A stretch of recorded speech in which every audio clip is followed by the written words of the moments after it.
James of Scotland and John of Bedford sat together in the twilight of a long and weary day, spent by the one in standing like a statue at the head of his deceased friend as a part of the pageant of the lying-in state in the chapel, whither multitudes had crowded throughout the day to see the mighty victor, mighty lord, lie low on his funeral couch, the nobles gazing with a certain silent and bitter satisfaction at him who had not only broken the pride of their country, but had with his iron hand repressed their own private exactions, while the poor and the peasants openly bewailed him as the father and the friend who had stood between them and their harsh feudal lords. By the other, the hours had passed in the press of toil and perplexity that had fallen on him as the yet unaccredited representative of English power in France, and in writing letters to those persons at home from whom he must derive his authority. The hour of rest and relaxation was welcome to both, though they chiefly spent it each leaning back in his chair in silence. "Your messenger is not come back," said Bedford, presently, rousing himself. "It may have been no easy task," replied James, not however without uneasiness. "I would," said Bedford, presently, "that I had writ the matter straight to Robsart. The lad is weak, and may be tampered with." "He knows that I have pledged my honor for him," said James. Bedford's thin lips moved at the corners. "Nay," said James, not angrily, "the youth hath in some measure disappointed me. The evil in him shot forth faster than the good under this camp life, but methinks there is in him a certain rare quality of soul that I loved him for at the first, and though it hath lain asleep all this time, yet what he hath now seen seemed to me about to work the change in him." "It may be so," said Bedford, "and yet I would I had not consented to his going where that woman of Hainault might work on him to fret the Lady Esclarmonde." James started somewhat as he remembered overruling this objection of Malcolm's own making. "She cannot have the insolence," he said. At that moment a hasty step approached, the door was opened with scant ceremony, and Ralph Percy, covered from head to foot with blood, hurried in breathless and panting. "My Lord Duke, your license. Here is Malcolm Stewart set upon in the forest by robbers and stabbed." "Slain? Dead?" cried both princes, springing up in horror. "Alive still, in the chapel, asking for you, my lord," said Percy. "He bade us lay him there at the king's feet, and as it was the readiest way to a priest, we did his bidding." "My poor Malcolm," sighed James, and he and Bedford hastened to obey the summons. There was time on the way for Ralph Percy to give them the particulars. "We had gone forth, Trenton, Kitson, altogether some half-dozen of us, for a mouthful of air in the forest after our guard all day in the chapel, when about a mile from the castle we heard a scuffle, and clashing of arms. So breaking through the thicket, we saw a score of fellows on horseback fully armed, and in the midst poor Glenisky dragged to the ground and struggling hard with two of them. We drew our swords, hallooed, and leapt out, and the knaves never stayed to see how many of us there were, but made off like the dastards they were, but not till one had dealt poor Stewart this parting stroke. He hath been bleeding like a sheep all the way home, and hath scarce spoken but a thanksgiving for our having come in time, as he called it, and to ask for Dr. Bennet and the Duke." The words brought them to the door of the chapel, where for a time the chants around King Henry had paused in the agitation of the new arrival. As the black and white crowd of priests and monks opened and made way for the king and duke, they saw, in the full light of the wax tapers, laid on a pile of cushions not far from King Henry's feet, the figure of Malcolm, his riding gown open at the breast, and kerchiefs dyed and soaked with blood upon it, the black of his garments and hair enhancing the ghastly whiteness of his face, and yet an air of peace and joy in the eyes and in the folded hands, as Dr. Bennet and another priest stood over him, administering those abbreviated rites of farewell blessing which the Church sanctioned in cases of sudden and violent death. The princes both stood aside, and presently Malcolm faintly said, "Thank God. I trusted to his mercy to pardon. Now all would be well could I but see the Duke." "I am here, dear youth," said Bedford, kneeling on one side of him, while James, coming to the other side, spoke to him affectionately, but to him Malcolm only replied by a fond clasp of the hand, giving his sole attention to Bedford, to whom he held the signet. "It has cost too much," said Bedford, sadly. "Oh, sir, this would be naught, save that I am all that lies between her, the Lady Esclaremont, and Beaumont of Burgundy." And as at that moment Bedford saw the gold betrothal ring on the finger, his countenance lost something of the pitying concern it had worn. Malcolm detected the expression, and rallying his powers the more, continued, "Sir, there was no help. They vowed that she must choose between Beaumont and me. On the faith of a dying man, I hold her troth, but in trust, I pledged myself to her to restore it when her way is clear to her purpose. She would never be mine but in name. And now who will save her? My life alone is between her and yonder wolf. Oh, Sir Duke, promise me to save her, and I die content." "This is mere waste of time," broke in the Duke. "Where are the knave chirurgeons? See, James, if the lad dies, 'twill be from mere loss of blood. There is no inward bleeding, and if there be no more loitering, he will do well." And seeing the surgeons at hand, he would have risen to make way, but Malcolm held him fast, reiterating, "Save her, sir. If your life guards her, throw it not away by thus dallying," said Bedford, disengaging himself, while Malcolm groaned heavily, and turned his heavy eyes to his royal friend, who said kindly, "Fear not, dear cousin, either thou wilt live, or he will be better than his word." "God will guard her, I know," said Malcolm, "and oh, my own dear lord, I need not ask you to be the brother to my poor sister you have been to me. At least all will be clear for her and Patty." "I trust not yet," said James, smiling in encouragement. "Thou wilt live, my faithful laddie." Malcolm was spent and nearly fainting by this time, and all his reply was a few gasps of "Only say you pardon me all, my lord, and will speak for her to the Duke. Ask her prayers for me," and as James sealed his few words of reply with a kiss, he closed his eyes, and became unconscious, in which state he was conveyed to his bed. "You might have set his mind at rest," said James, somewhat hurt, to the Duke. "Who?" "I," said Bedford. "I cannot stir a finger that could set us at enmity with Burgundy, for any lady in the land. Moreover, if she have found means to secure herself once, she can do so again." "I would you could have been more kind to my poor boy," said James. "Methought I was the most reasonably kind of you all. Had it not been mere murder to keep him there prating and bleeding, I had asked of him what indiscretion had blown the secret and periled the signet. No robbers were those between Paris and Vincennes in our midst, but men who knew what he bore. I'll never—" Bedford just restrained himself from saying, "Trust to Scott" again, but his manner had vexed and pained James, who returned to Malcolm, and left him no more till called by necessity to his post as King Henry's chief mourner, when the care of him was left to Patrick Drummond in Old Beardsbury, and Malcolm was a very tranquil patient, who seemed to need nothing but the pleasure of looking at the ring on his finger. The weapon had evidently touched no vital part, and he was decidedly on the way to recovery, when on the second evening Bedford met James, saying, "I have seen Robsart. It was no indiscretion of young Glenisky's. It was only what comes of dealing with women. Can I see the boy without peril to him?"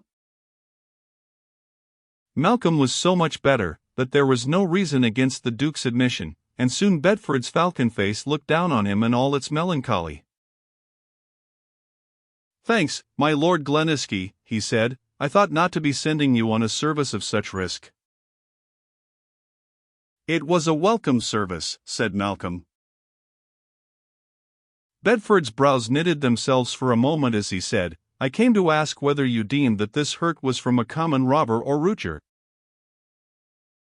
"Assuredly not," said Malcolm, but very low, and looking up into his face, as he added, "This should be for your ear alone, sir." They were left alone, and the Duke said, "I have heard from Robsart how the ring was obtained. You may spare that part of the story." "Sir," said Malcolm, "when the Lady Esclaremont, for he was not to be balked of dwelling on that name with prolonged delight, had brought me the ring, Sir Lewis Robsart advised my setting forth without loss of time." So he told me, said the Duke, and likewise that you took his word so literally as to set out with only 3 followers. Aye, sir, but he knew not wherefore. My escort had gone forth into the city, and while they were being collected, a message bade me to the Lady Esclairmon's presence.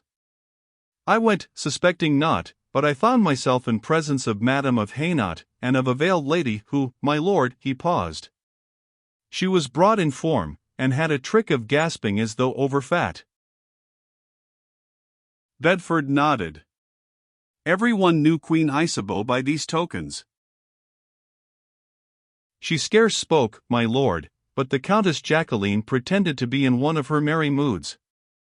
She told me one good turn deserved another, and that, as in gratitude and courtesy bound, I must do her the favour of either lending her the signet, or, if I would not let it out of my hands, of setting it to a couple of parchments, which she declared King Henry had promised to grant. The false woman. Sir, words told not on her. She laughed and clapped her hands at whatever I said of honour, faith, or trust. She would have it that it was a jest, nay, romping fashion. She seized my hand, which I let her have, knowing it was only my own seal that was on it. Never was I so glad that the signet being too small for my fingers, it was in my bosom. Knew you what the parchments bore? Asked Bedford, anxiously. One, so far as I could see, was of the Duke of Orleans' liberty, said Malcolm. The other, pardon me, sir, it bore the names of Duke Humphrey and Countess Jacqueline. The shameless wanton, broke forth Bedford. How did you escape her at last, boy?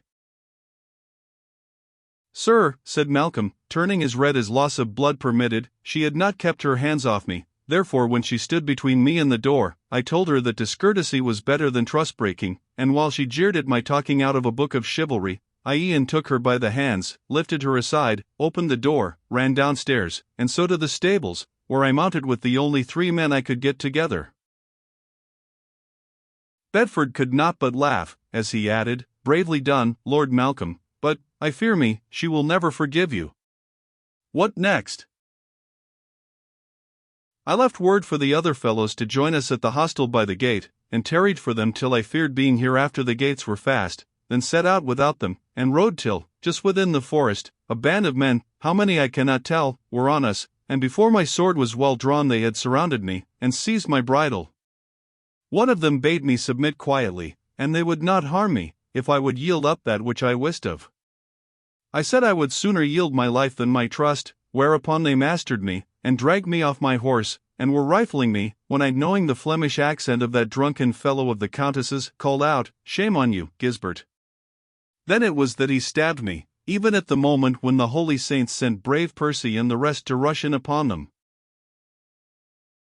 You are sure it was Gisbert? Repeated Bedford, anxiously. As certain as a man's voice can make me, said Malcolm. Methinks, had I not named him, he would perhaps have bound me to a tree, and left it to be thought that they were but common thieves. Belike, said Bedford, thoughtfully. We are beholden to you, my Lord Glenisky, the whole state of England is beholden to you for the saving of the confusion and evils the loss of that ring would have caused. You can keep counsel, I wot well. Then let all this matter of the Queen and Countess rest a secret. Malcolm looked amazed, and Bedford added, I cannot quarrel with the woman, nor banish her from court. Did we accuse her, Holland would become Armagnac, nor is she subject of ours, to have justice done on her. It is for her interest to hush the matter up, and it must be ours too. If that knave Gisbert ever gives me the chance, he shall hang like a dog, but for the rest, he shrugged his shoulders. And, said Malcolm, Gisbert only meant to serve his lady. Any vassal of mine would do the like for me or my sister. Bedford half smiled, then sighed and said, Once we were like to get laws more obeyed than lords, but that is all over now. Yet you, young sir, have seen a great pattern, you will have great powers. Sir, interrupted Malcolm, I pray you believe me, great powers I shall not have. As I told you last night, I do but hold this precious troth in trust. It must be a secret, or it would not save her, but you, oh, sir, you will believe that. If it be so, said Bedford, gravely, it is too sacred a trust to be spoken of.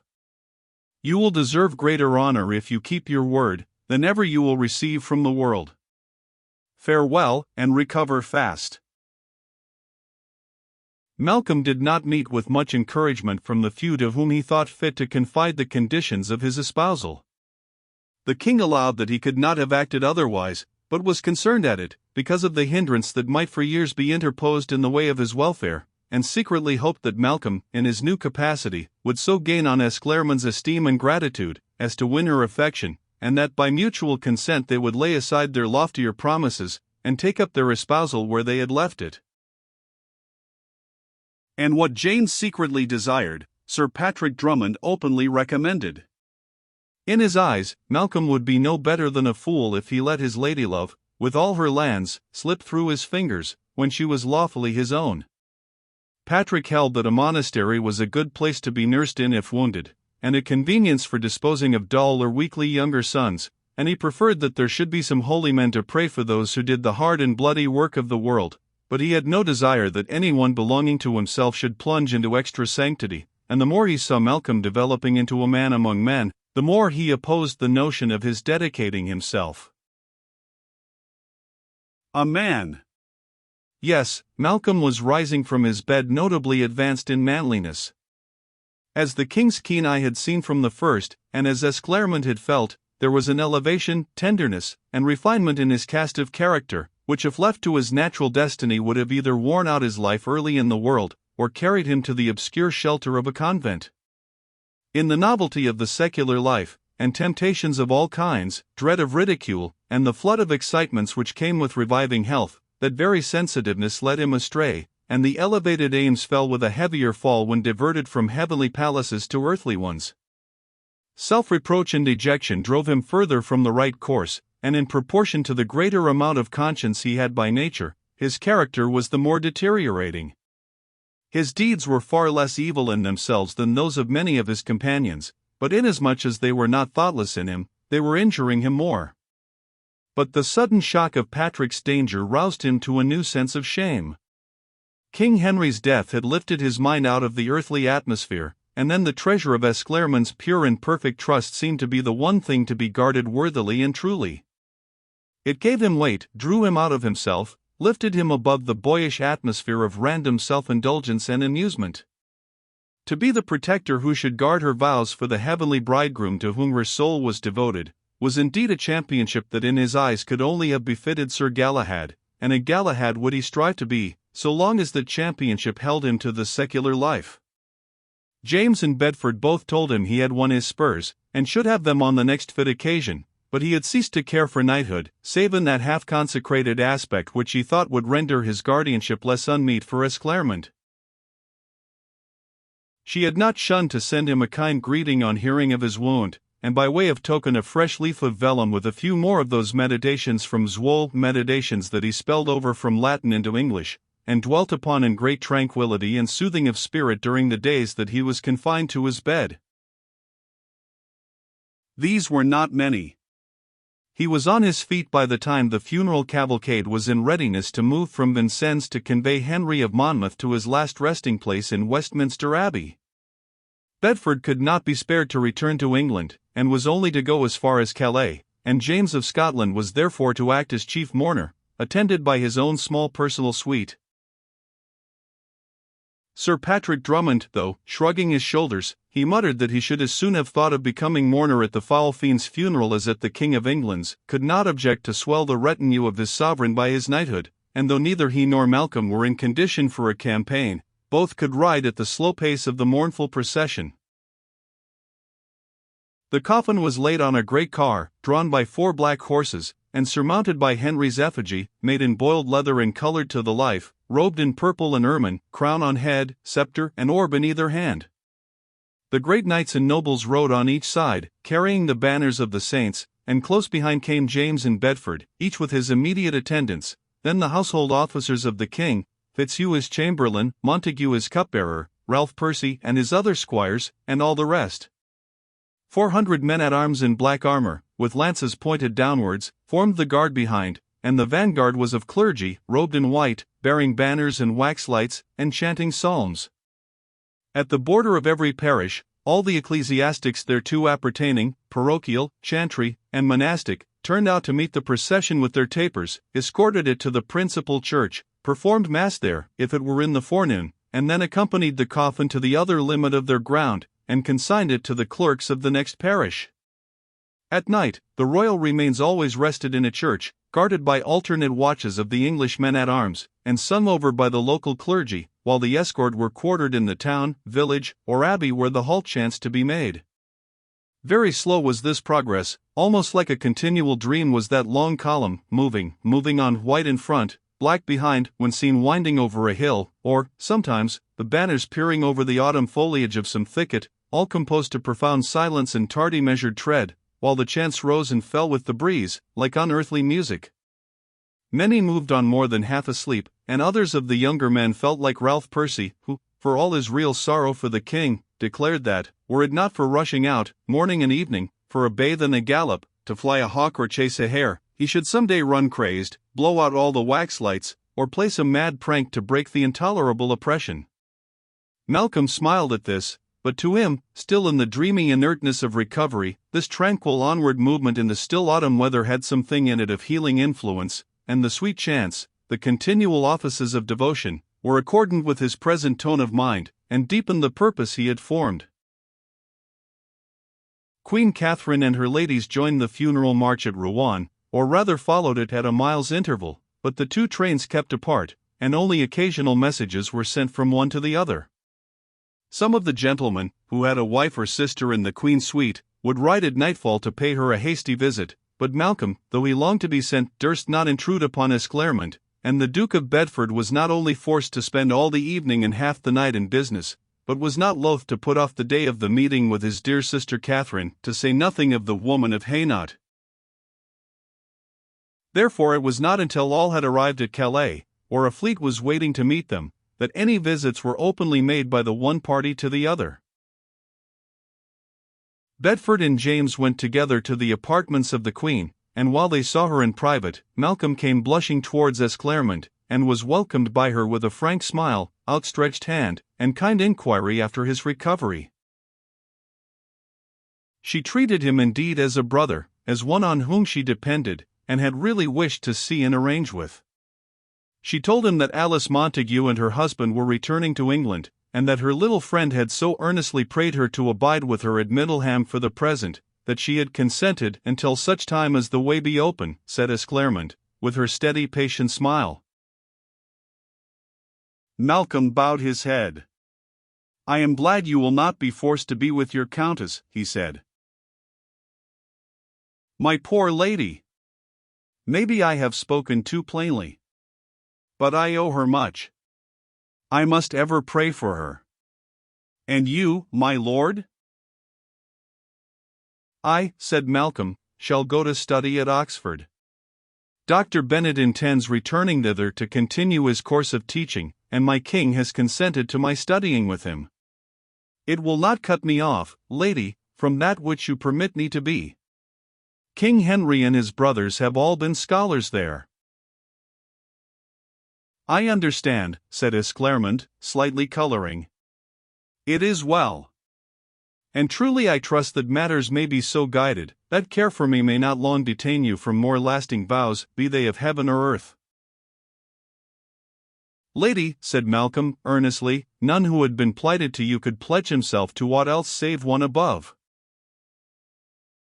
Then, feeling in himself, or seeing in Esclairmont's face, that he was treading on dangerous ground, he asked leave to present to her his cousin, Patrick Drummond, and this was accordingly done, the lady comporting herself with so much sweet graciousness, that the good knight, as they left the hall, exclaimed, by say, "Andrew, Malcolm, if you let that maiden escape you now she is more than half wedded to you, you'll be the greatest fool in broad Scotland.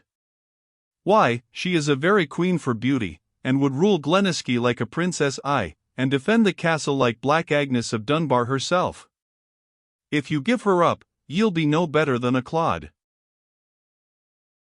Malcolm and Patrick had been borne off by James's quitting the castle. Bedford remained longer, having affairs to arrange with the Queen.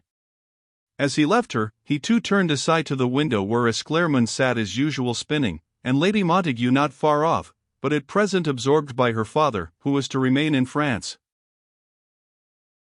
One moment's hesitation, and then Bedford stepped towards the Demoiselle de Luxembourg, and greeted her. She looked up in his face, and saw its settled look of sad patient energy, which made it full 10 years older in appearance than when they had sat together at Pentecost, and she marked the badge that he had assumed, a torn-up root with the motto, "The root is dead." "Ah!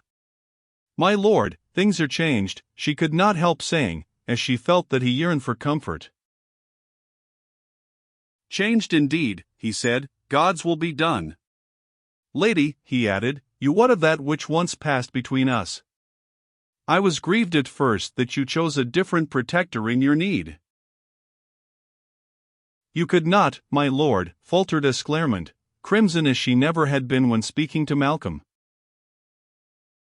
"No, I could not," said Bedford, "and, lady, my purpose was to thank you for the generous soul that perceived that so it is. You spared me from a cruel case. I have no self any longer, Esclairmonde. All I am, all I have, all I can, must be spent in guarding Harry's work for his boy. To all else I am henceforth dead, and all I can do is to be thankful, lady, that you have spared me the sorest trial of all, both to heart and honor." Esclairmonde's eyes were downcast, as she said, "Heaven is the protector of those of true and kind purpose," and then gathering courage, as being perfectly aware to whom Bedford must give his hand if he would conciliate Burgundy, she added, "And, verily, sir, the way of policy is this time a happy one.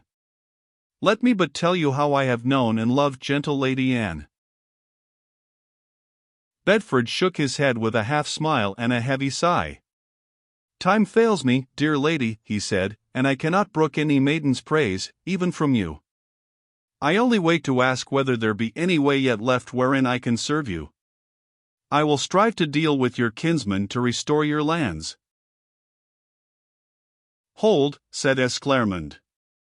"Never for lands of mine will I have your difficulties added to. No, let them go.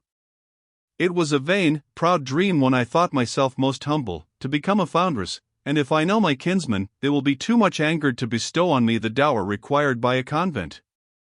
No, sir, all I would dare to inquire would be, whether you have any voice in choosing the bedeswomen of St. Catherine's Hospital?" "The bedeswomen. They come chiefly from the citizens, not from princely houses like yours," said John, in consternation.